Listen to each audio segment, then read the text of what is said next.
Hello, hello. How are you guys today on Wednesday? I want to take the role and then I want us to talk a bit about the exam and then we're going to have your presentations. Questions. No. Okay. Saber, Stephanie, Abriana, Nazanin. You have to say you're present if you're present, okay? Destiny, Gazelle, Present. Jaziel, Wally, Natalia, Jalea, Jasmine, Jasmine, Karen, Present. Ajane, Danielle, Audrey, Audrey, Tao, Here. Aaliyah, Here. okay, Kiosha, Here. oh, okay, Genesis,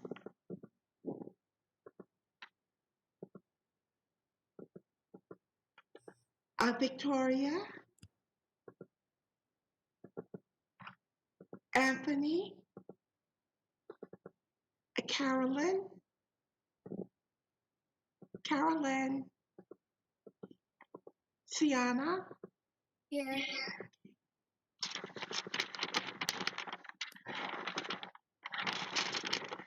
Daniel, Vanessa, Calista, Here. uh, Yareli, Here. Brittany, Brittany, Marie, Isidore, Shelby, Shelby, Austin, Maria, Present. Eden, Present. Samara, Iris, Present. and Francis. Okay, we are having our first set of presentations today, and Sienna has asked if she could go first, and then it's whatever groups want to go. She has an appointment, and so she needed to go first. But before we begin, I'd like to talk about the whole thing of exams and assessments. Okay? I want you to put yourself, it's dark at night, and you're on Interstate 10, 15, and it's summertime, there are snakes along the road because you're in the desert. There are very few cars traveling up and down, and you run out of gas. This car comes along, and I'm driving it. I don't drive, but in your imagination, I'm driving. Okay? I pull over, I see that you're stranded, and I give you $2,000, and I keep going. Okay? Just because I gave you that $2,000, is your situation improved? No. No. You have $2,000 and you have an empty tank. What this tells you is that if I gave you a grade of A, but you don't learn anything, don't you have $2,000 and an empty tank? Can all of you see that? So is there anyone who disagrees with me? So, with these assessments, the reason I want you to do all of this preparation, I want you to do well, is because it's not the grade, it's what's in the tank of your brain, in your head, in your mind, that's going to propel you forward, not only in terms of the job market, but in terms of life itself. So, I want you to get when you finish this class, I want there to be concrete things that are in the tank of your mind. Okay? And I want those things to not just be things you memorize, but I want you to be able to analyze and do all of these things better than you did when you came to the class. Now, on the exams, when you prepare for it, some of the things I'm going to definitely have is uh, problems you have to solve by knowing how to calculate a percentage change. And that's very important. Okay. I'm also going to have a lot of, I'll put quite a few uh, level one questions on some of your quizzes, but there's going to be quite a few level two and level three. We have one group in here that did 36 questions, and I probably will put all of them on the quiz, and they're welcome to share them with everybody who's in the class. We have to go through them. We may modify them, but the core of them, most of them are going to be on this exam. The exam is 50 questions worth 2 points each. As always, my writing is terrible. I, I don't know if you can even see this.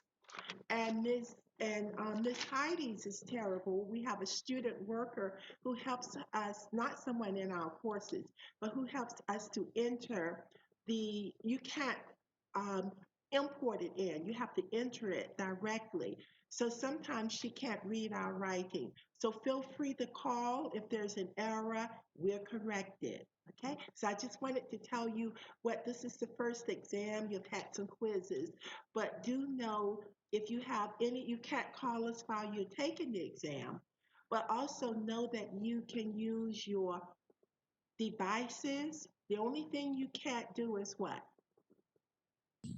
Collaborate with others. Right, you cannot collaborate, but you're welcome to use your textbooks, any notes, PowerPoints, uh, and use your electronic device. You can Google the question as long as you understand and you can analyze and get the right answer to it. Because you won't be able to Google it and get the right answer. You'll have to be able to use what you learned by Googling in order to come up with the answer. In addition to that, I encourage you, you should have read each chapter several times, but there's an index in your book. If I ask you a question and it's something that you can't immediately remember where it was, you look in your index for that term and it takes you to the same, the section. We give you, we give you 5 hours to complete the quiz, the exam. You don't need 5 hours. Someone put online that we give you 5 hour exams. 50 questions is not a 5 hour exam. It's supposed to be 2 minutes a question, so it's really like 100-minute exams. But we don't want to rush you, and like some of you rushed on the last quiz that you had. So anyway, I just wanted to give you those instructions. And now let's begin, with your presentations, your first presentations. Make sure that you send me and have everybody's name when you send me your questions on there who helped prepare it with you. Okay? Asiana, you wanted to begin. Yeah, I shared the presentation with you it's through PowerPoint, it's through Google Slides, so. I know, but I want you to share it with the class now. It's not me. I'm out at it. Oh, okay. I just thought you would want to see how it looked like. Okay. Oh no, I want to see it, but I want you to, it's to the with the class. They need to look at the questions. If How you do can, I share on this? There's a bottom on the bottom bar, there's a share content button next to stop video. And then it should show up options, and then you can click on screen one to show your screen. Um, Are you are you using your phone or are you on laptop or I'm on a computer? laptop. So it says switch audio, connect to video system, copy meeting link. Is it one of those? No. No, it just says share. It just says share. It should be next to like stop video or something. It's a big Oh, it's button on up the. at the top, I think. Yeah. Mhm. Okay. Okay, let me see. Are you guys seeing that? Yes. Okay. Present.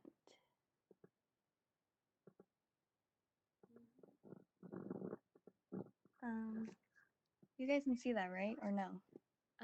It just looks like a white screen for right now. Yeah, With I your can mouse see on it. it. Okay, hold on. It's not supposed to be white screen. What?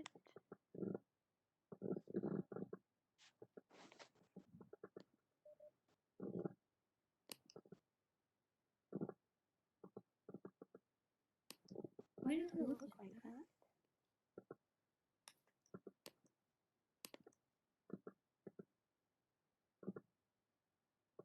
Do you have your PowerPoint currently open? Yeah, it's on present, so I don't know why it's. You can't. I just switched slides. Can you guys see that? No, it's still white. Hmm. Okay. Um.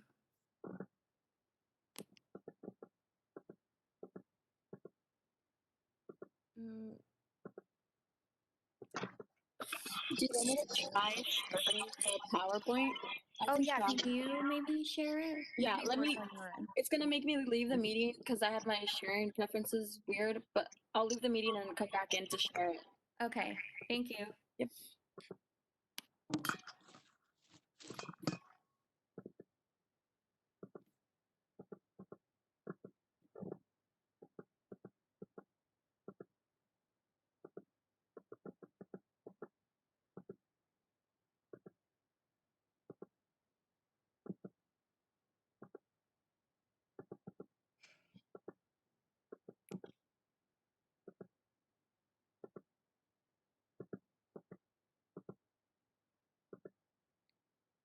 Ms. Clifton? Yes. Yeah, Daniel Gerona here. I think I just missed roll call. Just want to let you know I was present. Okay, thank you. Yeah, sorry about that. I know.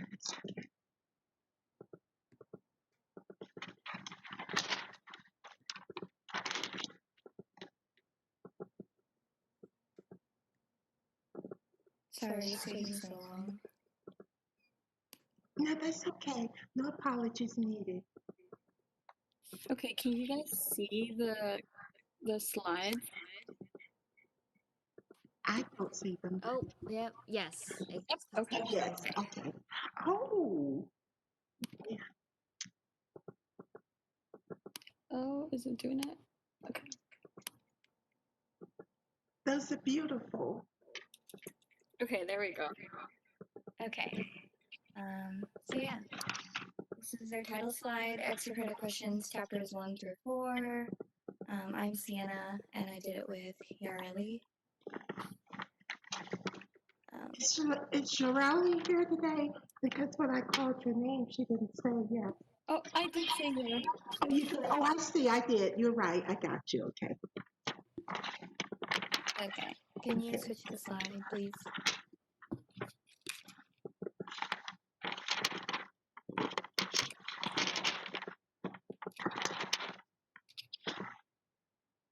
Can you click the next slide? Oh yeah, sorry. Sorry. There we go. Okay. So the first question is from chapter 1. It's a level 2 question. It is, what is an enrollee? Option A is a minor that is part of a parent's health insurance. Option B is any individual covered under a health plan. Option C, a member who uses the benefits of health insurance regularly. And option D, only A and C. Option E, only B. Option F, all of the above. And G, none of the above. So Anyone wants to guess? Or maybe not?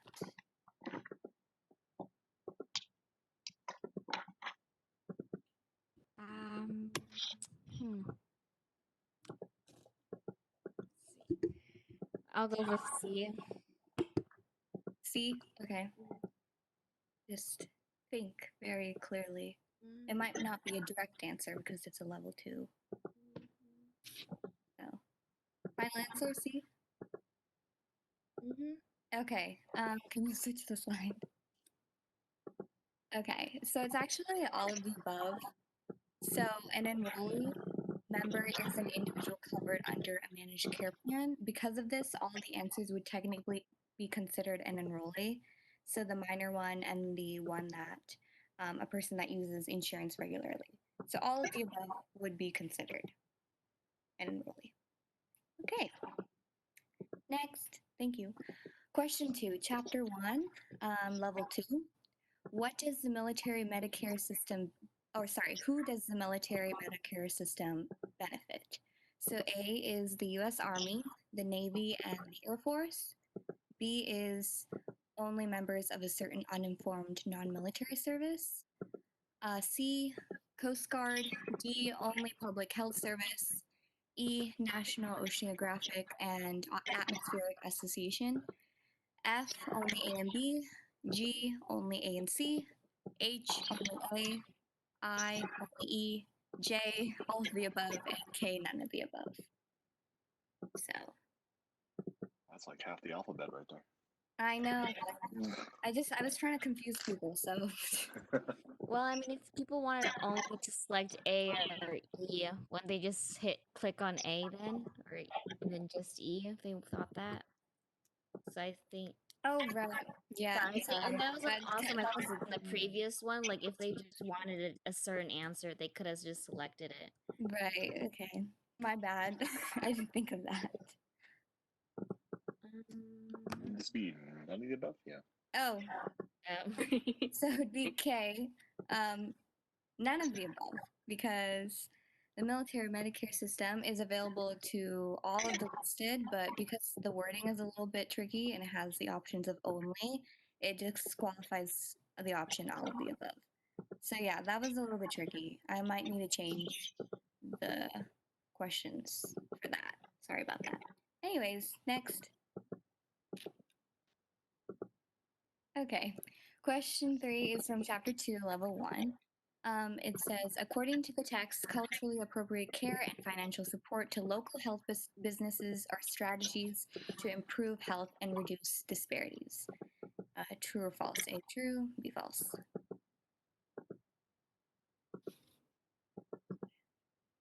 Guesses? Comments, concerns? True. True. Okay. Anyone else? I'm gonna go false. False? Okay. Okay, next. You're right, it's false. So the explanation is although culturally appropriate care is a strategy to improve health and reduce disparities, the text does not mention anything about financial support to local health businesses, therefore making it false. All right, next. So let me, question 4. Oh, sorry. let me make a comment there. Also, remember when we talked about healthcare, we talked about the fact that most healthcare is nonprofit except for nursing homes. So by definition, they are not businesses, even though you have some that are businesses. We talked about HCA. So do you Mhm. see again why that contributes to her making it false? Do you guys see that? Yes. Okay. Okay. Question 4 is from chapter 2, level 3. This one's a little long. So Richard starts to have an extreme fatigue and weight loss, so he goes to the hospital to get more clarity on what is wrong. The doctors tell him that this is due to his diabetes and that he should be hospitalized for further testing. Based on this, what can you infer about what type of condition he has? So A is Richard has an acute condition and he shouldn't worry about it too much. B is Richard has a chronic condition and it is dangerous for his health. C, Richard has a subacute condition and it may or may not affect his health. D is it'll last for a long time and may get progressively worse. E is it'll probably last within a few months, but it'll go away eventually. F is we do not know how long it'll last without further testing. G is only A and E. H is only B and D. I is only C and F. And yeah, just ignore F. That was sorry about that. K is none of the above. H. Wait. I would say H. Go Is there H? I'm sorry, guys. Go through them one by one. When you see a question like this, you first go to A and you say, Richard has an acute condition and shouldn't worry about it too much. Now, notice he has what? He has diabetes, which is chronic, but something apparently has created an acute condition. Should he worry about it or should he not? He should be worried. Should. Yeah. So you know A is false. So you guys can go through the rest of them, but I want you to make sure when you approach these questions, type of questions, you have to go one by one. You will get confused if you try to look at them all together immediately. So on your scrap paper, you would put an X next to A, then you go to B. Do you see? Yeah. And you ask whether B is true or false, and you put a little mark next to your B, and then at the end is when you put them all together, like a problem, and you make your final decision about what's correct, okay? So you guys can go through the rest of it. Yeah, I just want to make sure you approach them the right way. Yeah. Okay. So is B true or false? So also, when you look at A through C, based on the type of condition he has, you'll be able to choose whether D or F. D through F is, based upon that. So just keep that in mind. Okay, next. Okay, so it's Oh, to go back. Oh, there we go. sorry. Okay, so it'll be H, only B and D. Explanation, diabetes is a chronic condition, and because of this, we know that it'll last for a long time and may get progressively worse. In this case, you actually can you go back to the ones? You Sure. actually could have, so let's go through them one by one. Do Okay. we all see why A, Richard has an acute condition and shouldn't worry about it too much? We see why that's false, right? Yeah. Okay. Richard has a chronic condition and is dangerous for his health. Is that true? Yes, B is true. So B is true. C, Richard has a subacute condition and it may or may not affect his health. Why did Richard go to the hospital, go to the doctor? Due to his diabetes, because that's Notice, right, the doctor said it's due, so isn't that a subacute?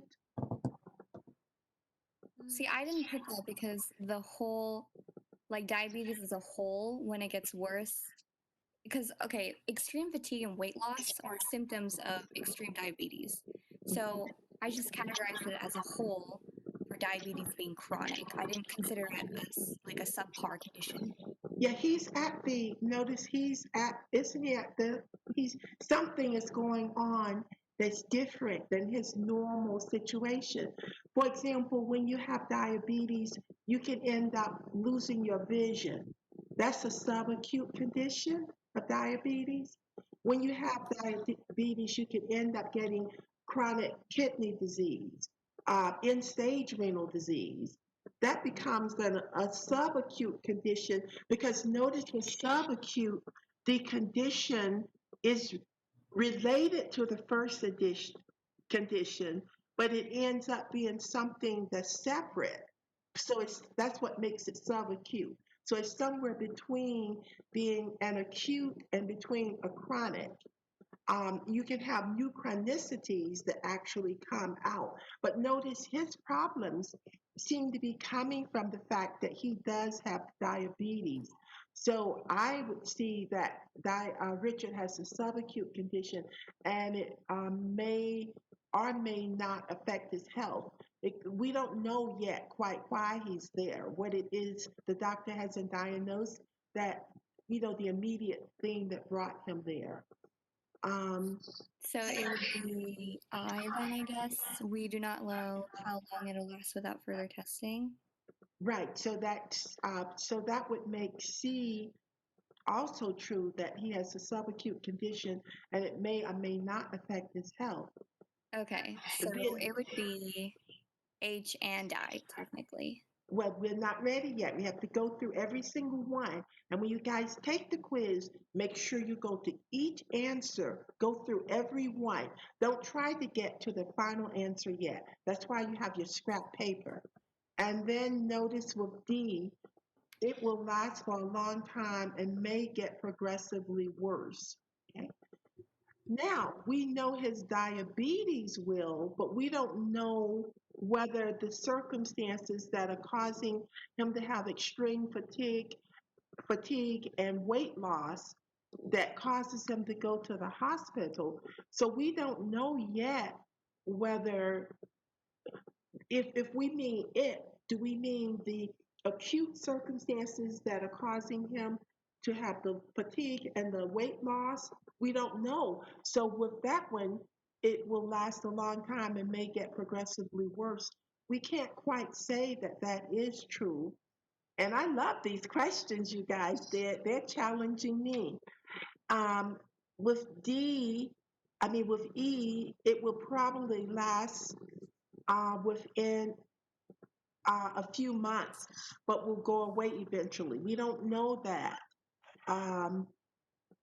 We do not know how long it will last without further testing. That's definitely true, F.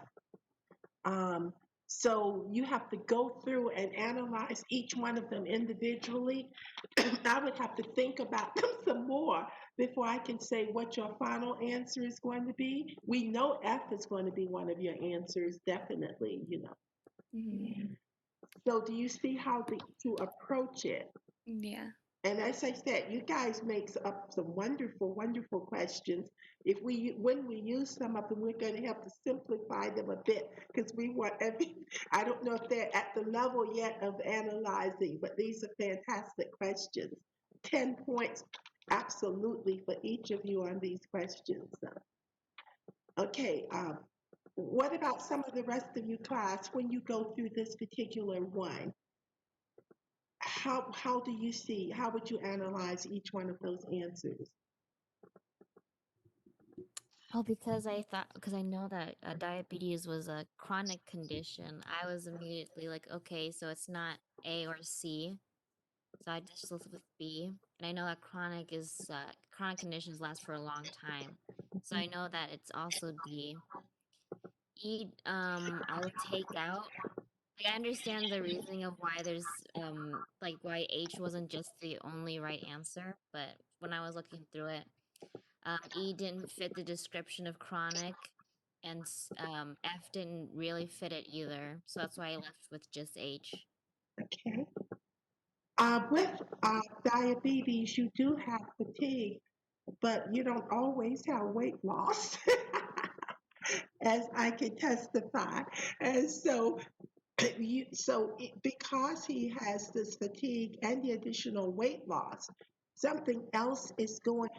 When you have very, very, very severe diabetes, you begin having weight loss. So something else is going on that's related to that diabetes, and we don't quite know what it is. So as I said, but those are good. You guys are analyzing, and your reasoning is perfect. It's great here.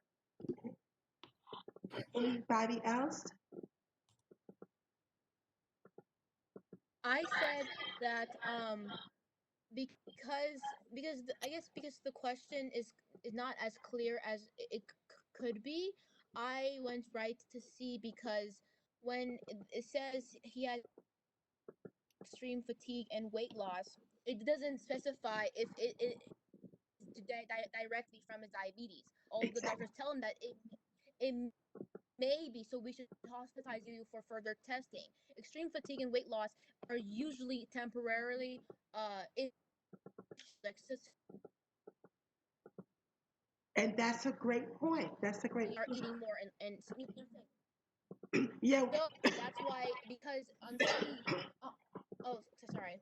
On No, no, go ahead. C, it says it may or may not affect his health. So it could be a subacute, because subacute is kind of like a mix of Mhm. both chronic and acute. It has like it's an acute condition with chronic symptoms and chronic effects. So that's why I went right to C. For A, it makes sense, but diabetes is not an acute condition. Diabetes is much more of a chronic condition, especially with a type of diabetes. It doesn't say what kind of diabetes he has. It may be a not a it may be a Right. behavior from too much sugar or whatever. So Okay. and then for B, it makes sense. B actually makes a lot of sense, but B is a bit broad because of the extreme fatigue weight loss aspect. And then for D, it does D doesn't really work because it will last a long time. Will is like this certainty when the doctors never really said it will last a long time. You just get testing for that period. And then for E, I think E also makes sense as well. So it was C and E for me. Okay. Okay. You guys are fat. You're doing exactly. Your tanks are full. What you're analyzing these, and the questions do need to be. It will be simplified a bit, but your questions are outstanding. You see how they're causing the class to analyze in the way that they are.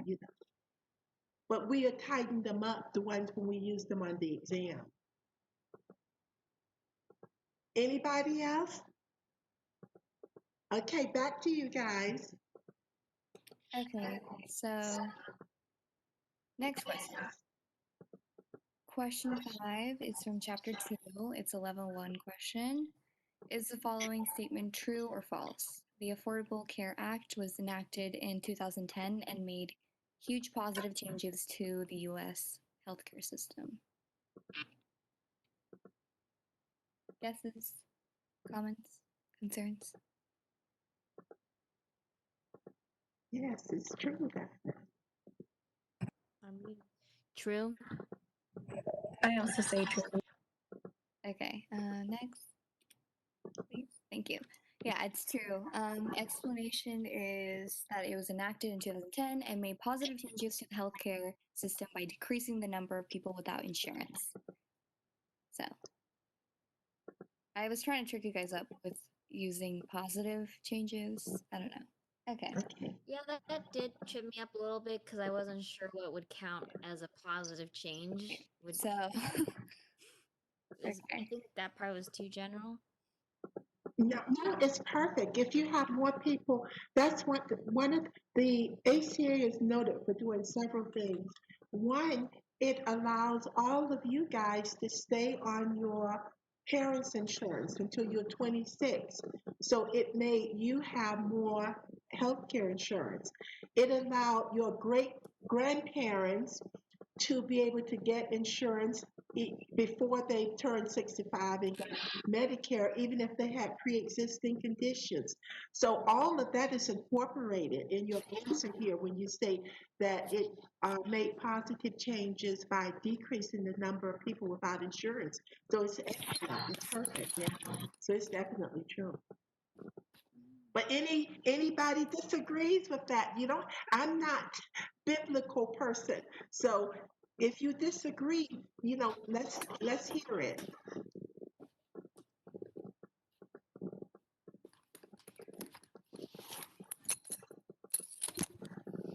Okay, okay. Okay, so for question 6, chapter 3, it's a level 3 question. So, which statement or statements below is/are not correct regarding medical practice during the pre-industrial era? Medicine was medicine was a trade, not considered a profession. B, rigorous studying and many years in academic training. C, barbers/butchers could become practicing physicians. D, mentally ill patients were treated with the same respect as other patients. E, religion and medical practice intertwined. Just B and D only are incorrect. G, A, and C only are incorrect, and H, all of the above are correct, and I, none of the above are correct. Anybody have any guesses? What was it? F. Go through them one by one before you come up with the guess. Start with A. No, I mean I did. I just quickly read through them. So I know you did, but I want you to discuss the A with the class so that everyone is sealing it in their brain how to approach these instead of going, I know you did it in your head, but talk it through with the class so that you can get to the right answer. And when you're doing it on your exam, talk it through with yourself, step by step, okay? all right. Well, A I know is true. It's just in the book. B is not true because I know it's just only a couple months of studying in the pre-industrial era. C is also true. Barbers could also be like surgeons or physicians. D is false because in the book I remember it saying like they were put under pretty inhumane conditions. E, I can't quite remember if they really said if religion was intertwined. The only thing I think that E could possibly be true would be because clergymen could also become or like clergymen were also could also get the same education with medical stuff and could be more knowledgeable than actual practicing physicians at the time. So knowing like there's at least some of them that are incorrect, H can't be it, and knowing that some are correct, I can't be correct either. So I'm just left with F or G. But I know that A and C are true, so that leaves me with F. Okay. Okay, any more guesses? I agree with her. Okay, so the answer is F. B and D only are incorrect. So clergy often practice medical services and their religious duties at the same time, and the medical procedures were primitive. Therefore, there was a lot of inhumane treatment of the mentally ill population. So yeah, and then for question 7, it's from chapter 3 to level 3. The United States began adopting the European model for medical education after 1870. The first medical institution to revolutionize their programs was Boston University, which changed their academic year from 4 to 9 months, and medical instruction went from 2 to 3 years. Is this true or false? I want to say true because I know the numbers are correct, but I don't remember if it was the Boston University who did it, who revolutionized the programs. Anybody else? No? Okay. So it's actually false because the first university to revolutionize medical education was Harvard, which followed the European model. But the numbers are correct. It did go from 4 to 9 months, and the medical instruction went from 2 to 3 years. So the false thing from the statement is the university. What was the other university that also made some major changes around the same time? John Hopkinson's. And what did they do? Oh, they added residency as part of like their curriculum. They also, I think, they included some labs and stuff too. Okay. You guys are wonderful. Thank you, the two of you, for doing such fantastic questions. And thank the rest of you class for you're on it. I love it. You're prepared. Well, you'll be prepared by when you take the exam. So this is fantastic. Okay, next question is to chapter 4, it's level 1. Is the following statement true or false? The first board coverage health insurance in the US was a workers' compensation? That one's definitely true. I think I remember that. Anyone else? No, okay, yeah, it's true. It was the first like what do I call it? The first board coverage health insurance. It was designed to make payment to workers after they were unable to perform their jobs due to job-related injuries and disease. For question 9, it's a chapter. I think this is a chapter 3. I don't know. I think it's chapter 4 because it's MDs. I could be wrong. Sorry, I might have messed up on the chapter. But true or false? These are trained in allopathic medicine, which emphasizes the musculoskeletal system, such as correction of joints or joint tissues. This is true or false?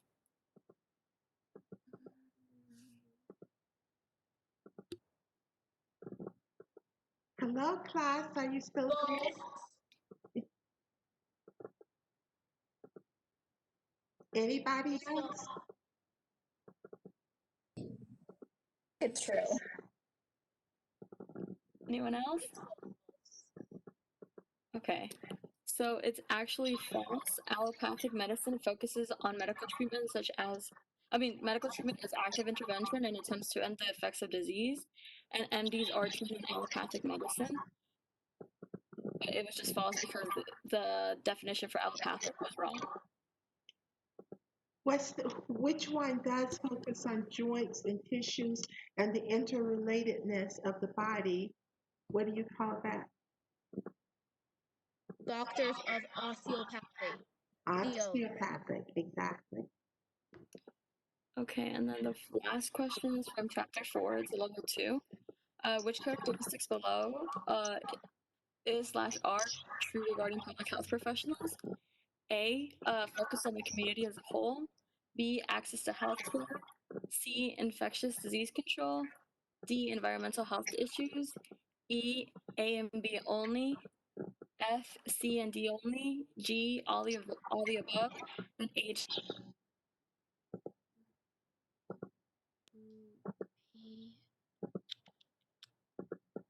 Class, are you I'm there? gonna say all of the above. All the above. Same here. Anybody else?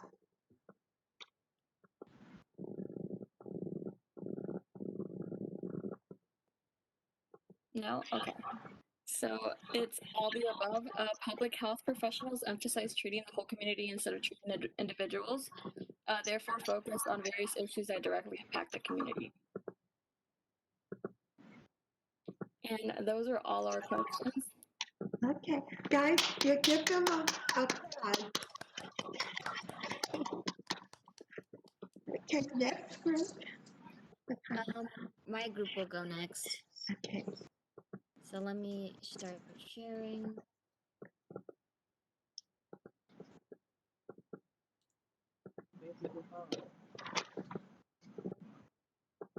Give me the name of everyone in your group. Giselle Caruso, Danielle Tarona, Tao Wang, and Callista Marafuentes. You Right have here, it on. Do you have it on? You have it on your PowerPoint? Yeah, I have it on the PowerPoint. Okay, good. Well, then that's fine.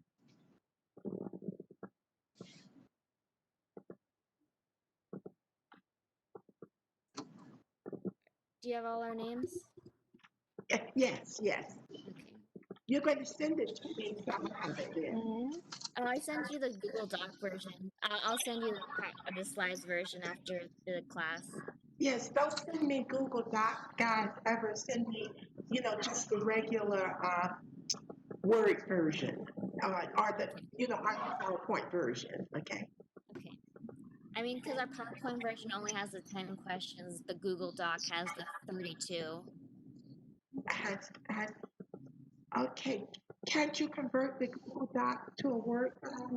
Yeah, I can convert it to this file. Okay. Okay. So here's our first question, and for chapter 1. Aubrey and Denise talk about different factors that could cause the increase in healthcare costs. Aubrey argues that the increase in healthcare costs can only be linked to the lack of government involvement. Denise disagrees and says, so this is level 3 straight off the bat. So A, hospitals compete with each other to get the best medical technology in order to cover these costs is to increase healthcare prices. B, The U.S. healthcare system is heavily focused on acute care. Therefore, less resources are directed to primary care and public health, even though it is more cost effective. C. Medical providers take more precautions and prescribe more diagnostic tests and schedule checkup appointments. Additional precautions result in increasing cost. D. Only B and C, or E, A, B, and C. Hello, class. Are you there? What's the answer?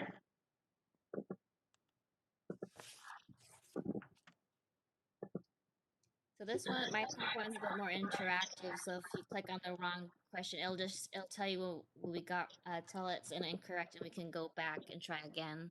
Oh, great. Go ahead. That's fantastic.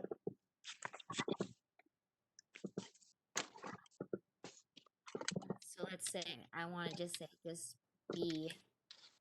It's implicit correct.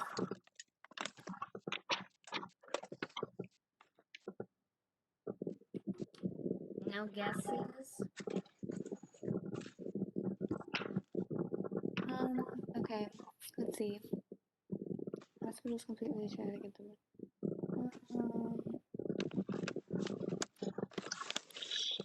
Can we try E? Correct. Alright, we'll go to the next one. Which statements below are true about the main characteristics of U.S. healthcare system? A. Delivery of healthcare under imperfect market conditions. B. Access to healthcare services selectively based on insurance coverage. C. The U.S. healthcare system is high on cost, unequal in access, and has horrible outcomes. D. Legal risks do not influence on practice. A, B, D, or F, A, and B.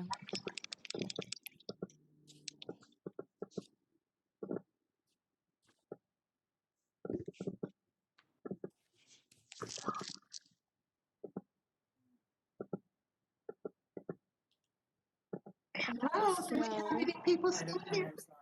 I would say, okay, so we know that C is for sure right, but that's not the only one that's right.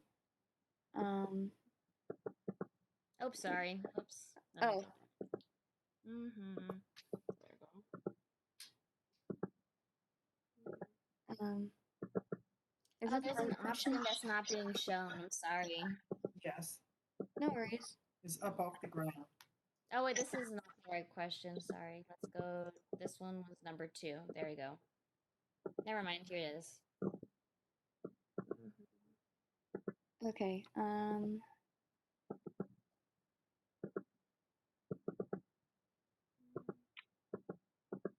A is also right. You said what? A is also right because it's under an imperfect market condition. Okay. And then we also know that B is right. So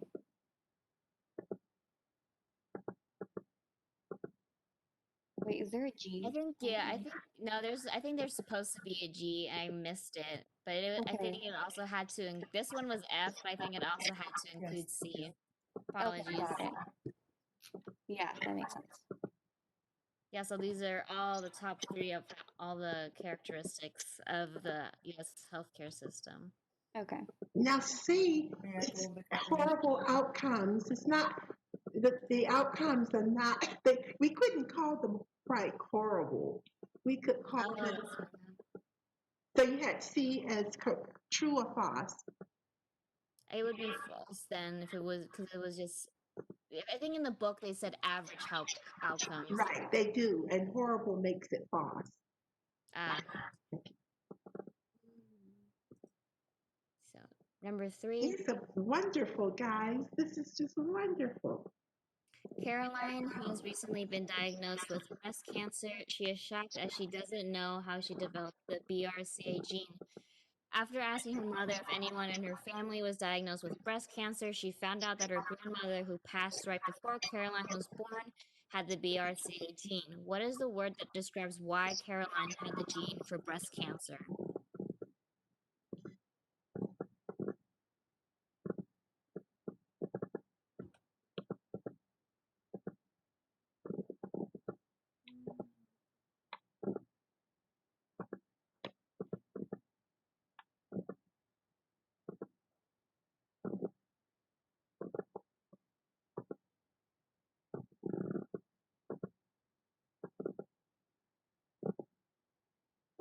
Hello, are you here? Has everybody gone home already?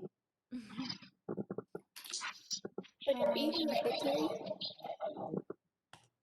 Yep. Oh, sorry. Yeah. I was trying to guess, but I think I was on mute. Okay, so 4, Eden believes that the purchase of healthcare is determined by the individual's wants and buying capabilities, and that the healthcare system is in a free market environment, can distribute resources equally and efficiently. She also believes that the health of a society will benefit as a whole if individuals pursue their own interests. Eden's beliefs are most aligned with holistic medicine, social justice, market justice, or imperfect market.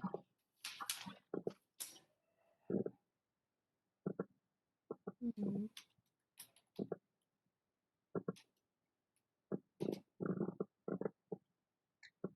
What you do in this case is you define, you say, what is holistic medicine? Look it up. What is social justice? Look it up. What is market justice? Look it up. What is the imperfect? And when you do that, you'll be able to come up with the correct answer here. So that's how you approach it on the exam. I think I'm struggling between B and C. I just need to refresh the definitions of those two. Oh, I think maybe B? well, Can we try B? Okay. so be C social then. justice. If you just know like how people in like the media talk like social justice, it's more of a liberal left ideal. So they want like a lot of people to have access to healthcare, and they view it as like a right to have healthcare. Oh, okay. Market Got it. justice is more of the being independent and pursuing your own goals. Okay, got it. Question 5. The 4 phases of healthcare delivery include the pre-industrial era, post-industrial era, blank, and healthcare reform. The third phase was called A, the corporate era, B, the commercial era, C, the viable era, D, the workable era, or E, the conventional era. It's A. Yep, that's just level 1, so it is what it is. Okay. Question 6. According to the text, which of the following is true about educational reform during post-industrial America? Medical training is received through individual individual apprenticeship with practicing physician. B, 1 academic year is 9 months. C, 1 academic year is 3 to 4 months. D, the length of medical education is 3 years. E, to receive a license in medicine, a student must graduate from a medical school accredited by the AMA. F, only B, D, and E, or G, C, D, and E.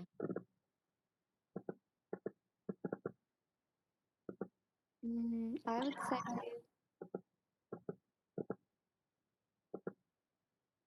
A. Just A? Well, I was looking at.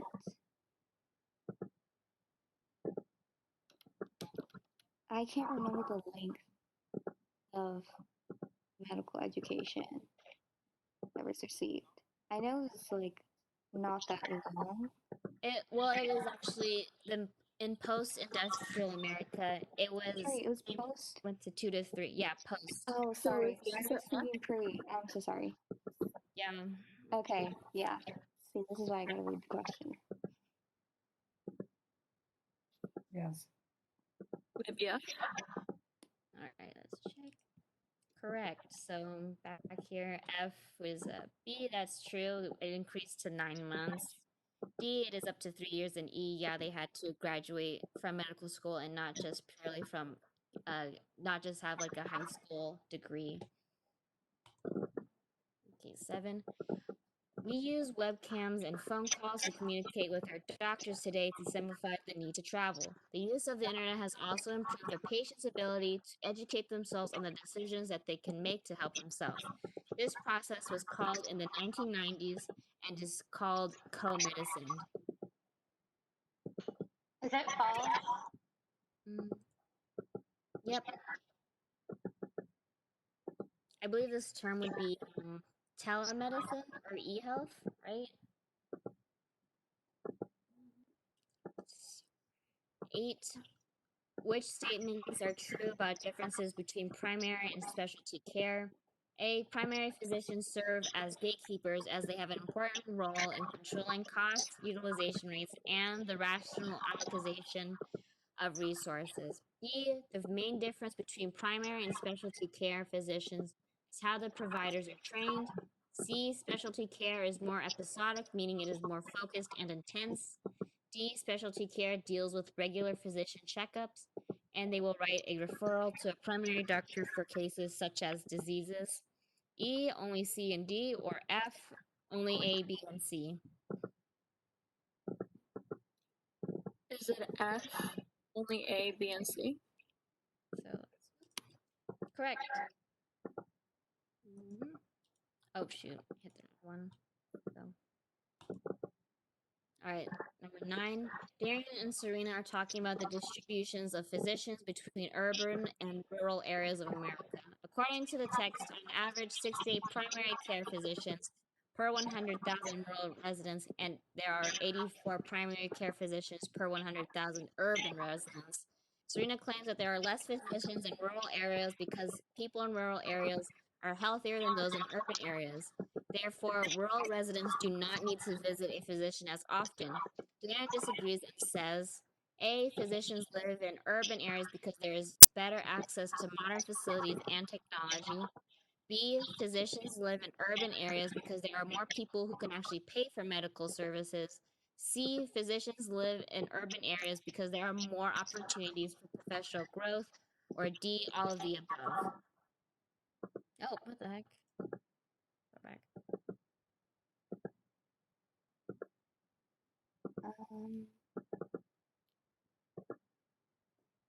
Nevada. All of the above.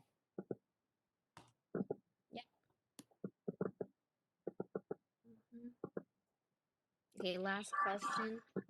James Bond has a certain set of social and investigative skills that has led him to elusive profession. However, he has always wanted to work in the medical field. Who would have thought? What job field would be most suited to a man of his certain talents? A. Epidemiology. B. Hospital librarian. C. Office IT. Or D. Dentistry. Is it A? Yep. And that was our last question. So let me.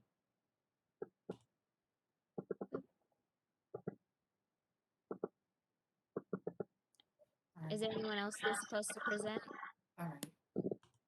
Can I present, please?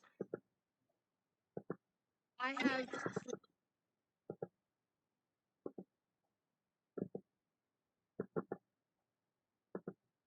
Who was it? Who said they wanted Can to I? present? It's me eating. Can I present? I did it by myself, and I did 10 slides, 10 questions. Okay, that's great. Of course. Okay, cool. Let me set it up for a second. Give me a second, please. And thank you, guys. Let's give them a hand too. Let's give the group that just finished a hand, everybody. Okay.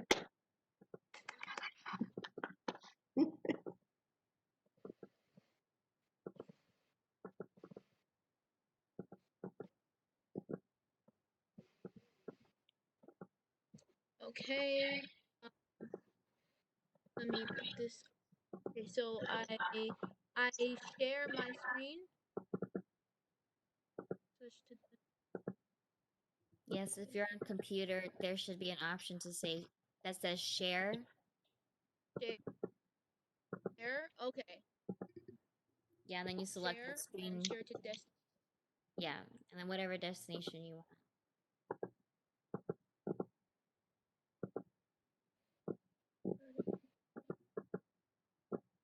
No, hold up.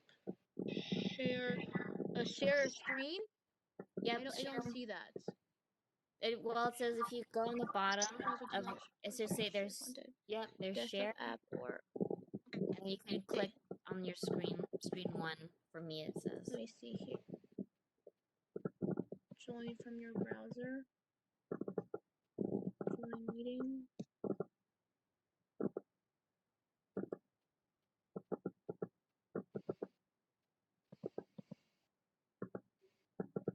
Allow.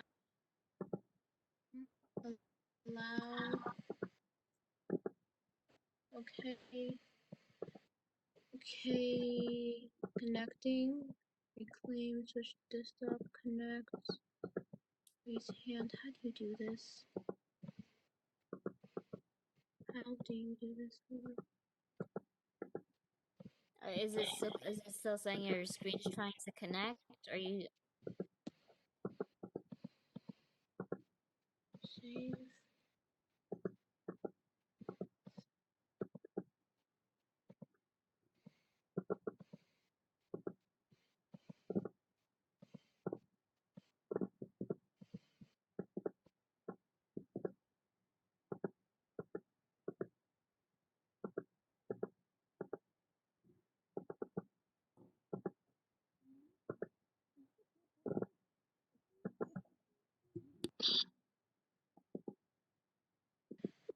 Hello? How do you do it again? Sorry, I got lost. I don't know how to share my screen. So, do Do you I? see the button on the bottom that says share? You clicked on that, and it gives Yeah. you a bunch of options Yeah. to which screen to share, right? It doesn't show me that shares. It shows me. I have. To, I think I have to go on Chrome. Right now I'm on Safari. I think I have to go on Chrome. Use WebEx. Let me. So for Mac, it's a little bit different. You have to go. It's at the top. It's like right next to Edit. Right next to edits. It says Oh, share. Top where it says File, Edit, Share. Share. You click Good that. afternoon. Thank you for Edit. calling the club. File, edit, and it shows share. Yeah. There's a Hey, share. there's people here in the meeting.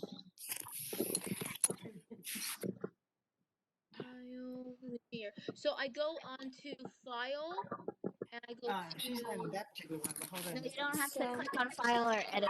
At least on my site, there's a separate button that says share that's right between edit and view. All right, hold on.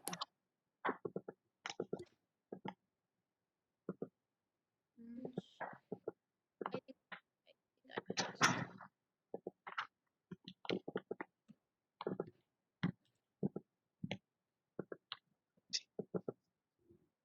If there's still problems, do you want to send it to me and then I can share my screen?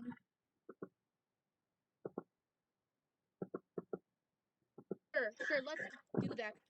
Okay, I'm gonna I'm gonna put my email in the chat. I'll share. Cool.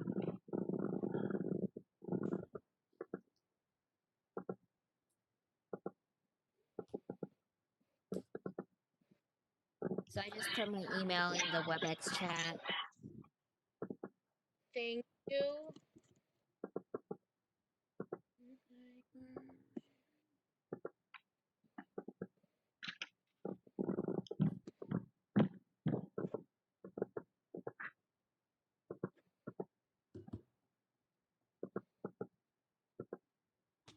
Just shared it with you. Yeah, you can be able to share with me or send it to me. It doesn't matter as long as I have access to view it. I just shared it right. Okay. So it's gonna take a couple of seconds for them for it to send my invite. All right, I see it. I'll open it now. Okay, I'll start sharing my screen, and you can just tell me when to hit next. Okay, perfect. Thank you so much. I so appreciate it. Oh, that's beautiful. Thank you. Okay. Sorry, it just needs to load a bit.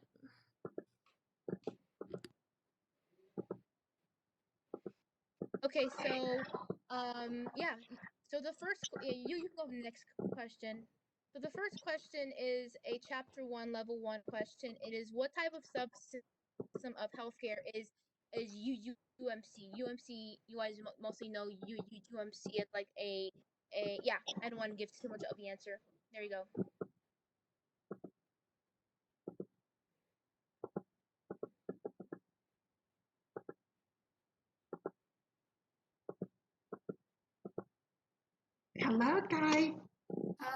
Okay, so I would guess that it's B.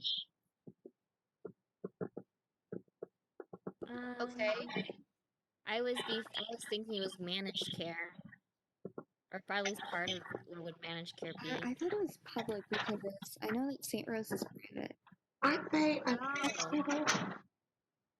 Isn't UMC a hospital? Yes. UMC is a hospital, but also I don't think a lot of people know, but UMC has various hospitals around only the city, but the country. Yeah, but they're not managed care. They see the managed, and that's a good question. The managed care is bigger than just a hospital. Remember, the managed care includes the insurance. They hire the doctors, or else they contract with them. They go to the employers and they get them to sign up with them. So I don't think UMC is managed care. I think they're just a hospital system. But I can look it up, but I'm pretty sure they're not managed care. But it's still a great question. So now, if you had this question on a quiz at the exam, what you would do is first look up. Remember, you can use your electronic device. So you would look up UMC, and it would tell you whether or not they are a hospital system, an integrated system, or whether they're actually managed care. And as I said, I'm pretty sure they're not managed care, but you can use your devices. So it's not as if you have to pull it out of your intellect. You can you just can't do what? Collaborate. So that's a great question, and I'm glad you had it there. Okay, you can go to the next slide. Oh, click. So I said it was integrated health system because UMC throughout the city they have like centers for trauma center, they have quick care, they have wellness, they have children's hospital, they have all of these different kind of delivery systems that it integrates together. And also UMC actually has a UMC Connect where they have their own system to refer patients to other facilities in the city. So I thought it could be an integrated health system because of that. I may be wrong. No, But they may be. I just sounds like haven't done the research on them. But so it's a great question. So yes, it's not a let me go see the managed. It's not managed care because like you said, it is not public health system because it doesn't really deal with like public health and infection disease and like the prevention of disease. Is more about treating the disease, and it's not military of course, and it's not long-term delivery system because if I was talking about the UMC nursing center, it would be a long-term health care. So yeah, next slide. That's great. You guys are just wonderful.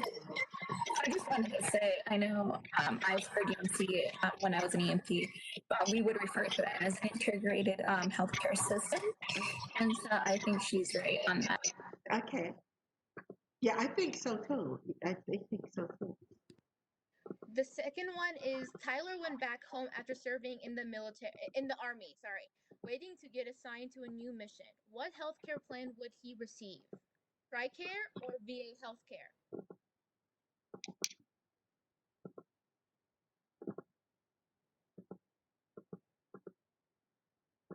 I would say TRICARE. I mean, it doesn't say straight out that he's retiring because he's still waiting for a new mission, so he's still active. That's why it's TRICARE over veteran admission healthcare. Okay. Anyone else? I agree. Okay, please next slide. It is TRICARE because, as Tao said, he's still active duty military personnel, so he does receive TRICARE. If he does retire and become a veteran, he would probably be in the VA healthcare system, unless of some people leave the military and not enter VA, but most people do. So yes. Next question, please. Sorry, got it. So when dealing with the COVID pandemic, what parts of the system framework is utilized? A, system outlook, B, system foundation, C, system effectiveness, system resources, E, system processes, F, system integration, G, system outcomes, H, A, B, C, E, F, G only, I, A, B, D, E, G only, or J, all of the above. That was a long one, but you get the gist. This is in chapter 1. Is it a chapter 1 This question? is a chapter 1, Yeah. level 3, Okay. Yeah, I see. or level 2, more like, but level 3, level 2. It's a level 3, definitely. Level 3. Yeah.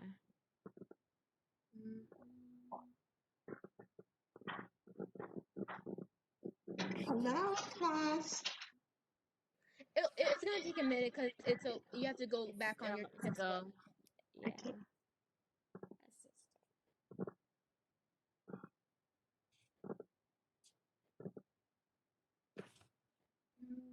it's true.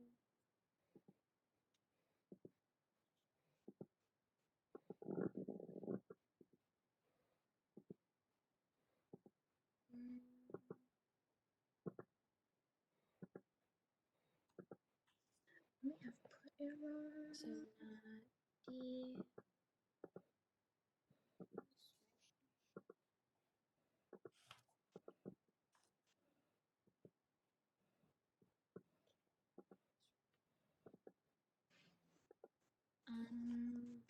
So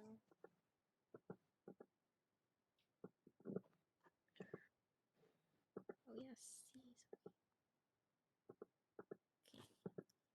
I will go with I because at least in the textbook there's no mention of system effectiveness. System oh you know they mentioned system resources. Sorry, system integration. Okay. Anyone else? Let's see. Yeah. Because everything else would just apply to any sort of healthcare services. Okay. Sure. Let's go to the next slide. Oh my goodness, Please. sorry. You are correct, Hal. It is A, B, D, E, and G. I kind of want to trick you guys because integration and effective does make sense, but it is a textbook question. So if you look back on your textbook, it shows foundation, resources, outlook, outcomes, and process. Next slide, please. So is life expectancy this is a typo, but is life expectancy a indicator or a key characteristic of health? A or B? Indicator life expectancy. It is an indicator of health. Anyone else? I'm also gonna go with it. Okay. Yes. Next slide. It is an indicator of health. Next slide, please. Henry just got diagnosed with type 2 diabetes. His father also. What determined his disease? A, environmental factor, B, behavioral and lifestyle, C, hereditary, D, medical care, and E, all of the above. And F, both A and C. I'm gonna go with F. Yeah, I'll go with F too. Okay, great. I agree. Next slide. You guys are correct. It's both environmental and behavior factors. When I did my research, I found that type 2 diabetes can be caused by both genetic and environmental factors. Because type 2 diabetes is a little bit different than type 1 diabetes.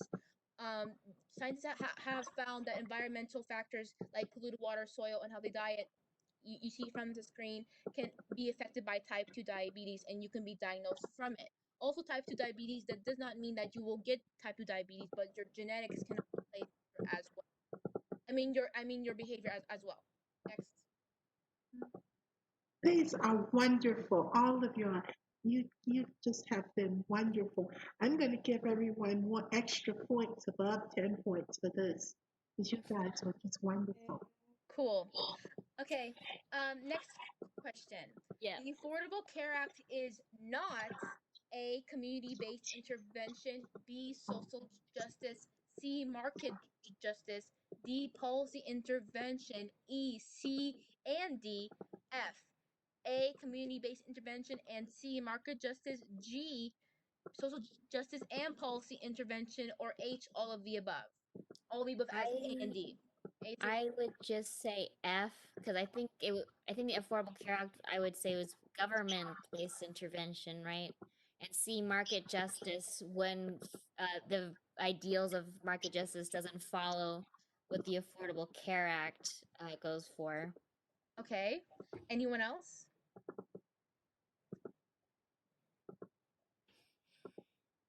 This is more based on the textbook. This is a little bit of critical thinking, but not that much. Anyone else? The healthcare intervention, sorry. Okay, next slide, please. It is, you are right, Tao. It is F, community-based intervention and market justice. Why? Affordable Care Act is a policy intervention because it deals with constitutional policy and the enactment as an act. Like, Congress, you know what I'm talking about. Affordable Care Act is a social justice because it concerns to provide healthcare to more Americans and also requires an active government involvement in healthcare delivery. And it basically has this prioritizing this healthcare for all initiative for Affordable Care Act. Next slide, please. What was medical training like during the pre-industrial era? A, only 43 medical schools. C, through apprenticeship. B, university schooling. And D, a 4-year MD degree. C. C. Please, next slide. You guys are right. It is through apprenticeship. Why? Because until around 1870, medical training was through apprenticeship, not university. No actual real accredited middle school schools were invented yet. More just places to make money through apprenticeship. Next, please. 8. This is a chapter. I just want y'all to know this is a chapter 3, level 3 question. Nursing emerged as an official profession in which era? Pre-industrial, post-industrial, or modern / more like corporate era medical care?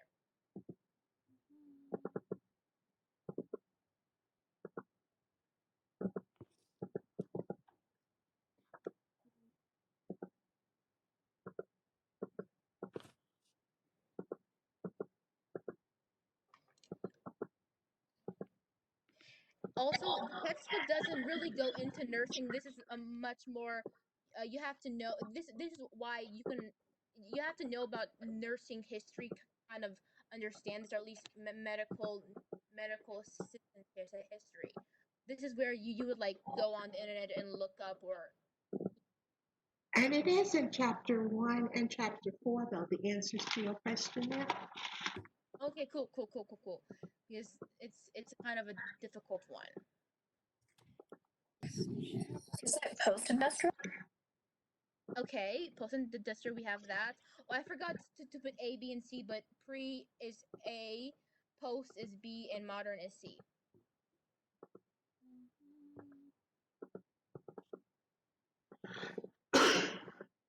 Modern era? Okay. Would you like me to go to the next slide?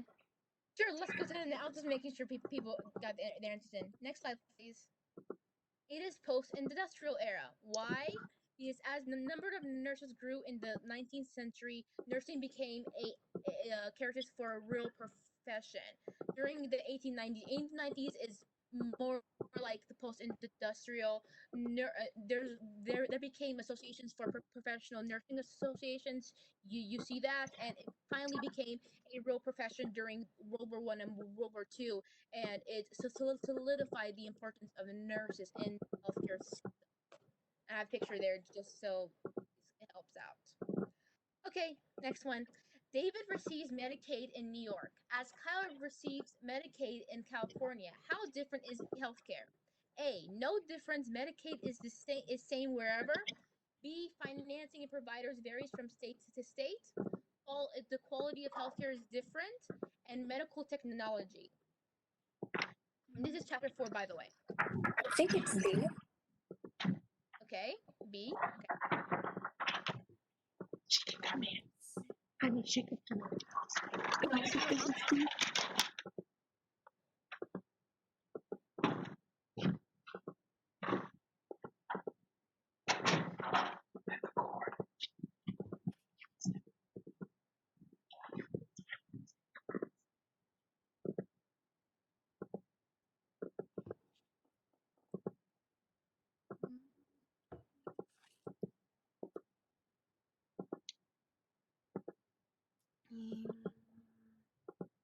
Okay, if there's no one else, I'll go next slide, please. It is you're right. It is B. It varies from state to state. And not medicine, but Medicaid is not nationally uniform. Medicaid is financed by the state, but also with the federal government. So the care and the delivery is based on how much funding there is in a certain state and how per capita income there is for the state. So basically, the amount of money a state has, the difference in providers and health insurance and health care, it will provide for people who have Medicaid. Next slide, please. Oh, Oh, that's it. yeah, I'm this done. is it. This is it. I'm done. If you need Mrs. Bertson, my name is Eden, and I did this by myself. Okay, and Beach, can you, Eden, can you? I'll send it to you. Yes, forward it to me. Everybody give everybody a hand. It was just all absolutely wonderful. Professor. Yes, and you will definitely get more than 10 points for it because you did. It's perfectly what it is we're trying to get you to do, and you demonstrated it. So just thank you. That's all I can say. Now I want you to just everybody do wonderful on this exam. Professor. Yes. Karen and I had a presentation, but obviously we don't have time to do it. So what do we do? Submit it to me. Okay. Okay. Yeah, just forward it to me. Were there any others? Any others? Okay, well, I, do well. I'm available as always until 12 midnight, so feel free to call me. And I'm just thrilled with what you guys have done. Absolutely thrilled. Okay? So I will see you on Monday, and I will, if you have questions in the meanwhile, just get in touch. Okay? Any questions before we go? Okay, well, take care. Goodbye, Aya. Bye. Okay, okay.